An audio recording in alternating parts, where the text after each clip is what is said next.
Hello everyone, welcome back. Today we are going to start our new lesson, The Call of the Soil, A Scent of Rice, and this lesson is written by Venkateshwar Iyer. And to speak about the writer, he was science graduate and he was work with IBM in Mumbai. And this lesson is about organic farming. अब organic farming का मतलब ऐसा होता है कि ऐसी farming ऐसी खेती करते हैं जहाँ पर किसी भी पेस्टिसाइड्स का यूज़ वहाँ पर नहीं किया जाता है. That is called organic farming. Most of the time what we see, बहुत बार ऐसे होता है कि हम जो देखते हैं, हम जो फ्रूट्स खाते हैं, वेजिटेबल्स खाते हैं, कुछ ऐसे होते हैं जहाँ पर केमिकल फर्टिलाइजर्स यूज़ किया जाता है, जहाँ पर पेस्टिसाइड्स यूज़ किया जाता है, और जो केमिकल्स हमारे लिए हार्मफुल होते हैं. तो आप उसको कितना भी ऊपर से पानी से धो लो, लेकिन वो पेस्टिसाइड्स हमारे लिए हेल्थ के लिए बहुत ज़्यादा ही हम जिसको डेंजरस होते हैं. तो ऐसे इसमें organic farming is a kind of a solution for that one, where no one needs to use pesticides or chemical fertilizers. So this lesson is about rice. Now rice हम देखते हैं कि बहुत सारे टाइप से, बासमती राइस है, श्री राम है, ऐसे बहुत सारे ऐसे नाम है चावल के जो हम लोग खाते हैं. But one rice was there that is called Kasbai. Kasbai was a kind of rice जहाँ पर पहले के ज़माने के लोग खाते थे, जिसका बहुत ज़्यादा प्रोडक्शन भी होता था. But in the course of time, लेकिन वक्त के साथ साथ शायद से चीज़ें बदल गई, लोगों की नीड्स बदल गई, लोगों को शायद से जो चावल अच्छे दिखते हैं, जिनका कलर अच्छा होता है, जो सफ़ेद होते हैं, ज़्यादा वाइटिश कलर के होते हैं, वो चावल हम लोग ज़्यादा यूज़ करते हैं. But ever we have thought about that one कि these kind of rice is helpful for us और what. So this lesson tells us about a scent of rice, and this lesson shows us how organic farming is helpful for the farmers also, for the soil also.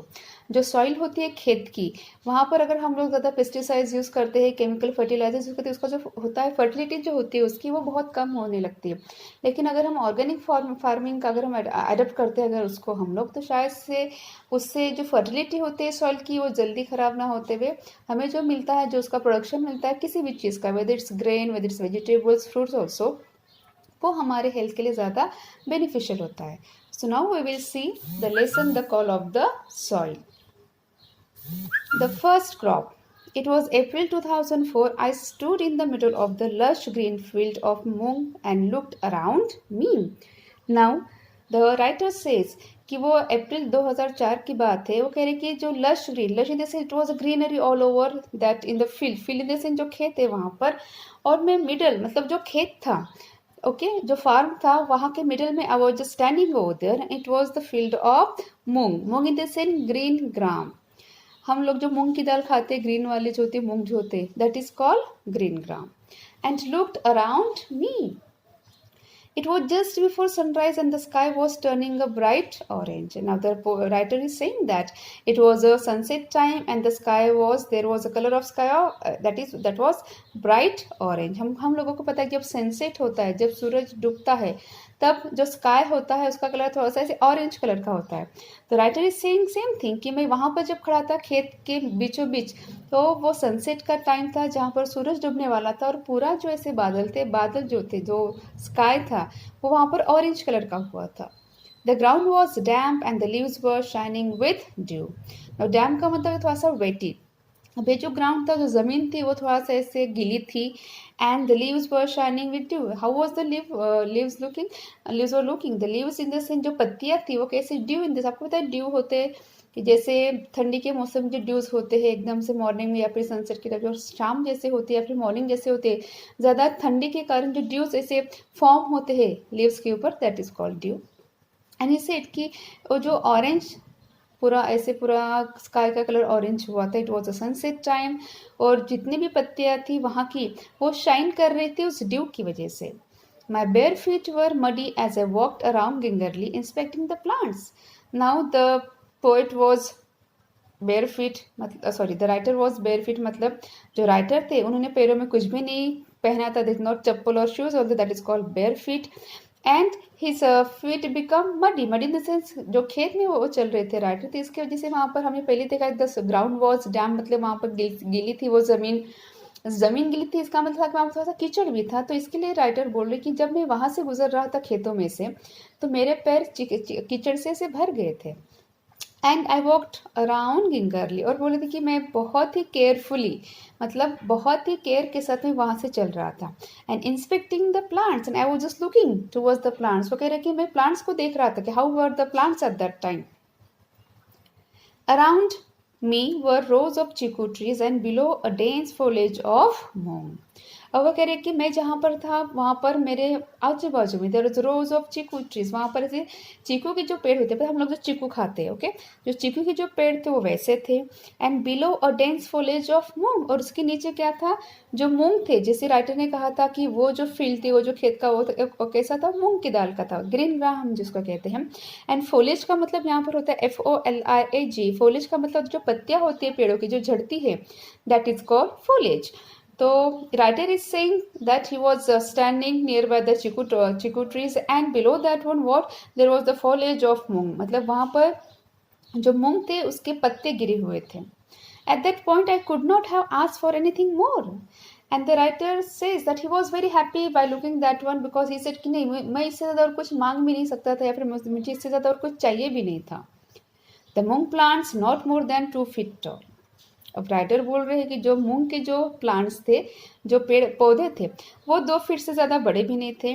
Had green pots, green pots, pots का मतलब होता है जैसे हम लोग फल्ली खाते हैं, बटाने की फल्ली या फिर मूंग की जो फल्ली होती है, तो हम लोग क्या करते हैं उसको, जो फल्ली होती है वो ग्रीन कलर की थी, हम उसको बीच से फिर ऐसे तोड़कर उसको तोड़ से हम उसको काट कर या फिर उसको छील कर जो अंदर दाने निकलते हैं, दैट इज कॉल्ड पॉट्स। अब कह रहे हैं कि वो जो मूंग था वहाँ पर ऐसे ग्रीन पॉट्स लगे हुए थे, जैसे हम ग्रीन पीस के जैसा, एंड हैंगिंग, और वो ऐसे लटके हुए थे, hanging out. The pods were not yet ripe and there was a light frost growing on them. Now the writer is saying जो पॉट्स थे, पॉट्स में फिर से रिपीट करूँगी, जैसे हम लोग फल्ली खाते हैं, ग्रीन फल्ली हम लोग जो खाते हैं, तो फल्ली के अंदर जो दाने होते हैं ग्रीन कलर के, दैट इज कॉल्ड पॉट्स। अब राइटर बोल रहे कि वो जो मूंग के जो पॉट्स थे वो ऐसे मतलब राइप इन द सेंस पके भी नहीं थे, और उसके आजू बाजू में क्या हुआ था, जो फर्स्ट थे, फर्स्ट पता है ऐसे बारीक बारीक से बालू, जैसे हम लोग भुट्टा वगैरह लेते हैं, तो वहाँ पर जो कॉर्न वगैरह हम लोग खाते थे, वहाँ पर जब हम लेते पता है उसके ऊपर जैसे बारीक बारीक ऐसे बालों की तरह होते ग्रे कलर के, दैट इज कॉल्ड फर्स्ट, हम जिसको हेयर भी कहते हैं या फिर फाइबर भी कहते हैं। तो वैसे वहाँ पर आजू बाजू में वैसे बड़े हुए थे। There was still some time before the harvest I felt accelerated. अब writer is saying that the harvesting time was somehow far. वो कह रहे कि हार्वेस्टिंग जो टाइम था वो थोड़ा सा दूर था, लेकिन फिर वो कहते कि I was happy by seeing all this thing, that means chikoo के ट्रीज थे, मूंग जो थे वो पके हुए नहीं थे, लेकिन वहाँ पर फिर से वो मूंग जो था वो बहुत ही अच्छा ग्रीन था। It means all the things were looking very happy to the writer. I stood watching the sunrise above the towering trees across the fence and slowly made my way back to my house. Now, the writer is saying that what he is saying कि मैं वहाँ पर I stood watching the sunrise above the towering tree across the fence. Fence का मतलब होता है जो हम लोग कंपाउंड करते हैं घर के बाहर, कोई मतलब हम लोग आजकल तो हम लोग दीवार बनाते हैं, लेकिन fence in the sense actually जैसे लकड़ी का भी हम लोग गेट बनाते हैं, गेट के आजू में जो होता है कंपाउंड, या फिर जो होता है वायर का एकदम सेम थॉर्नी वायर जो होते हैं हम उसका भी बनाते हैं, that is called fence. Now the writer is saying that वो वहाँ पर खड़े हुए थे, कहाँ किसके बीच में, rise above the towering trees across the fence. अब वो फेंस के बाजू में खड़े थे जहाँ पर उनको सनराइज दिख रहा था। And slowly made my way back to the house, and the writer is saying कि फिर धीरे धीरे मैं अपने घर की तरफ बढ़ता गया। A white structure in the middle of this greenery, वो बोल रहे कि एक पूरा जो खेत था it looks like green lush, वो लेकिन पूरा ग्रीन लश दिख रहा था, और ऐसे हरे भरे खेत के बीच में मेरा जो घर था वो वाइट कलर का उसके बीच में था। So I was just moving towards my house. I could not believe that I was the owner of this land and that I was just, he's saying that I was looking at my first crop. वो कह रहे कि मेरा मतलब I couldn't trust, I couldn't believe कि मेरा मतलब विश्वास ही नहीं हो रहा था इसके तरफ कि हाँ ये जो खेत है that farm is belong to me, मतलब वो खेत मेरा है, क्योंकि he had never imagined of having such kind of farm, such kind of field जहाँ पर ग्रीनरी हो, जहाँ पर सब कुछ अच्छा हो, जो ऑर्गेनिक फार्मिंग हो। तो राइटर के शायद से मैंने कभी इमेजिन नहीं किया था, इसलिए अब आज भी शायद से जब मैं अपने खेत की तरफ देख रहा हूँ तो कहीं ना कहीं मुझे खुद पर या खुद की आंखों पर भरोसा नहीं हो रहा है, तो मुझे खुद पर विश्वास ही नहीं हो रहा कि क्या मैं इस खेत का मालिक हूँ, I am owner of this land. And what he says that I was looking at my first crop as a farmer. And the writer says कि हाँ, जो फर्स्ट क्रॉप होता है एज अ फार्मर का, जैसे हम लोग पहले, जब हम लोग, एक एग्जांपल दे रही हूँ कि जैसे हम लोग खेती स्टार्ट करते हैं करना, और पहली बार जब हम लोग खेती करते हैं तो खेती में अगर इस तरह का क्रॉप हम लोग देखते हैं कि नहीं हरी भरी खेती है हर तरफ, जैसा हमें चाहिए वैसा ही, तो जिस तरह की खुशी होती है हम लोगों को, वैसी ही खुशी किसको हो रही थी, यहाँ पर राइटर को हो रही थी. After I had paid the advance money for the land, I thought I would have some time to get familiar with farming. But Moru Dada, the broker who got us the land, had other ideas. Now, अब writer में बोल रहे हैं इसके पहले की बात कि उन्होंने एक्चुअली खेती किसी ब्रोकर की तरफ से ली थी. अब ब्रोकर का मतलब ऐसा होता है कि ऐसा इंसान who is the middle person, जो बेचने वाले होते हैं और जो लेने वाले होते हैं उसके बीच का जो पर्सन होता है, जो बार्गेनिंग का, जो हमारी तरफ से या फिर उसकी तरफ से बात रखता है, दैट इज कॉल्ड ब्रोकर.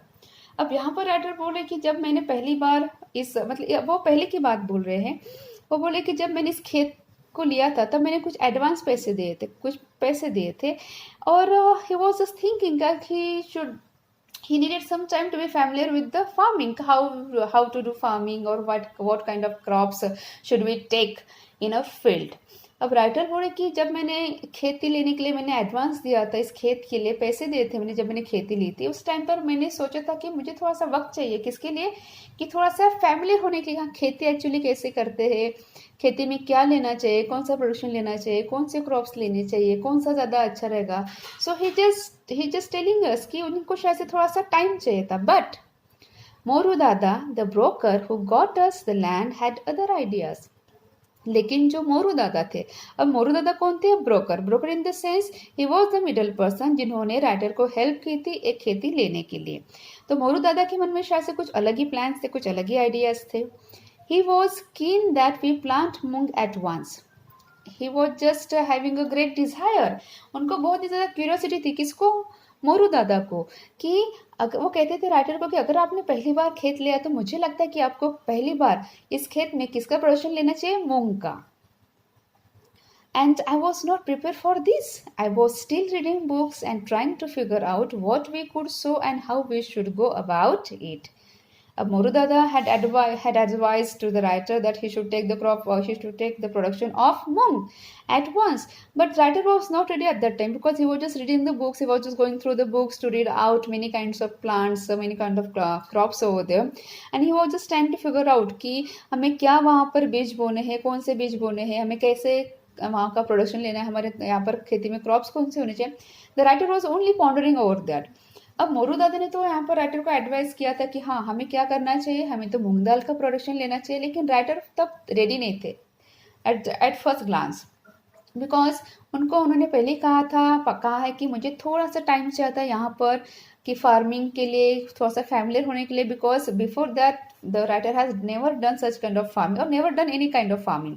तो कहीं ना कहीं राइटर को थोड़ा सा डर था कि अगर मैंने किसी का प्रोडक्शन लिया किसी और क्रॉप का और वो अच्छे से नहीं हुआ तो क्या होगा. सो दैट्स वाई राइटर यहाँ पर कह रहे हैं कि जब मोरू दादा ने मुझे यहाँ पर सजेस्ट किया कि मुझे मूंग का प्रोडक्शन लेना चाहिए तब मैं रेडी नहीं था. I was not prepared because वो बुक पढ़ रहे थे और बुक के थ्रू वो थोड़ा सा मतलब एक इन्फॉर्मेशन लेना चाहते थे कि कौन से टाइप सोइंग कैसे करते हैं, मतलब बीज कैसे बोते हैं, फिर प्रोडक्शन कैसा लेते हैं, कौन से टाइप का production. He was just thinking about that one. Moru दादा वॉज क्वाइट फर्म, लेकिन मोरू दादा अपने डिसीजन पर फर्म थे. उन्होंने कहा था राइटर कि हाँ मूंग का ही प्रोडक्शन लेंगे, तो ही वॉज फर्म कि नहीं राइटर को मतलब आप कोई दूसरा और प्रोडक्शन मत लो, क्रॉप्स का प्रोडक्शन मत लो, आप किसका लो, सिर्फ मूंग का ही लो. So that's why he was firm on his decision. He said the season was right for sowing moong and the best seeds were available in Surat in the adjacent state of Gujarat. अब ये जो मोरू दादा थे उन्होंने कहा writer को कि नहीं ये जो सीज़न है, मतलब ये जो सीज़न है इस सीज़न में मूंग दाल का प्रोडक्शन बहुत अच्छा होता है, इसलिए हमें मूंग दाल को वहीं पर मतलब हमें बीज बोने चाहिए. और जो अच्छे सीड्स है, best seeds they could get from state, वो कह रहे हैं. अब मोरू दादा ने एडवाइस किया राइटर को कि बहुत अच्छा जो सीड है, जो बेस्ट सीड है वो कहाँ पर अवेलेबल होंगे, सूरत में. और सूरत कहाँ पर है, गुजरात में. I made a quick trip to Surat and bought around 10 kilograms of moong.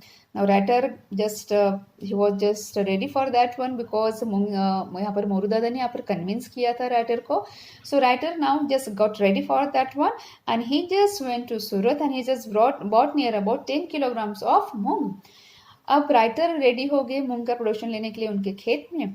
अब राइटर जैसे मोरूदाता ने कहा था कि सबसे अच्छा सीड्स मूंग का कहाँ पर मिलेगा, सूरत में. सो यहाँ पर राइटर सूरत में जाते हैं और वहां से 10 किलोग्राम का मूंग का सीड वो खरीद कर लाते हैं. मोरूदादा rented his tractor to plug the land and quickly planted moong all over the place.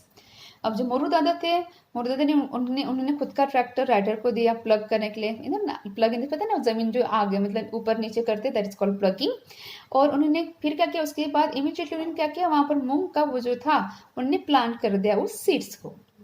A few days later we were overjoyed to see tiny green leaves. Now it was the first time of the writer to do farming. ये पहली बार था जब writer farming के इसमें आए थे या फिर खेती करने लगे थे. अब पहली बार उन्होंने बहुत रिस्क ली थी because it was risk for writer, because इसके पहले राइटर ने कभी मतलब खेती नहीं की थी. तो कहीं ना कहीं राइटर को एक डर था कि अरे मैं अगर प्रोडक्शन लेता हूँ तो अच्छा होगा कि नहीं होगा. अब मोरू दादा ने बहुत ज़्यादा कन्विंस किया था राइटर को कि नहीं आप मूंग दाल का ही प्रोडक्शन लो, क्रॉप्स लो, बिकॉज ये सीज़न बहुत अच्छा है मूंग के प्रोडक्शन के लिए. तो यहाँ पर राइटर कन्विंस होते, फिर वो सूरत जाते, फिर वहाँ से वो 10 kg वहाँ के मूंग के वो बीज लाते हैं. अब वो प्लगिंग के बाद वो बीज वहाँ पर बोते हैं एंड आफ्टर सम टाइम, कुछ दिन के बाद राइटर को क्या दिखता है, वो जस्ट ओवरजॉयड टू सी कि जो बीज उन्होंने बोए थे मूंग के, वहाँ से हरी हरी पत्तियाँ मतलब टाइनी ग्रीन लीव्स वहाँ से अब उगना शुरू हुआ था. I had never seen moong growing before and was thrilled at the sight. Now the writer said he has never seen how the moong grow. वो कहते कि मैंने कभी नहीं देखा था कि मूंग कैसे उगते, उसका ग्रो कैसे होता है. एंड वो कहते आई was just thrilled, he was just more excited at first sight. वो देखने के बाद उनको बहुत ज़्यादा थ्रिल फील हो कि बाप रे कि ऐसे भी होता है करके. So it was the same thrill I had felt as a young boy when I saw the first of the hibiscus I had planted bloom at the railway quarters in Ville Parle in Mumbai. वो कहते same kind का thrill मुझे आज अभी feel हो रहा था जैसे मुझे पहली बार फील हुआ था. कब, जब वो Vile Parle is situated in Mumbai में विले पार्ले नाम की एक जगह है. वो कह रहे थे कि विले पार्ले में हम लोग रेलवे क्वार्टर्स में रहते थे. तो वहाँ पर पहली बार मैंने हिबिस्कस मतलब हम जिसको जासवंत का फूल भी कहते हैं. वो कहते हैं कि हिबिस्कस को जब मैंने पहली बार लगाया था और वो पौधे को लगाने के बाद जिसको पहली बार फूल देखा था मैंने हिबिस्कस का, जिसको हम चाइना रोज भी कहते हैं, जिसको हम जासवंत का फूल भी कहते हैं.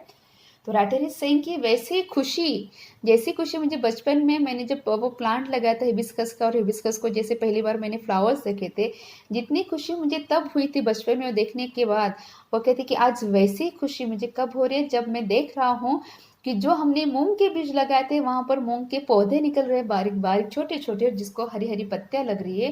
वो कह रहे कि वो सेम काइंड की फीलिंग राइटर एंजॉय कर रहे थे. I was grateful to have taken Moru's advice, and now the writer is saying कि I am very grateful to Moru दादा, I am very thankful to Moru दादा कि हाँ मैंने मोरू दादा के एडवाइस को सुना और मैंने क्या किया, मैंने मूंग के बीज बोए and I am very much thrilled to see the green leaf that is growing in my field. So guys, if you understand this one, so in our next video we will see the rest of the paragraphs. Thank you.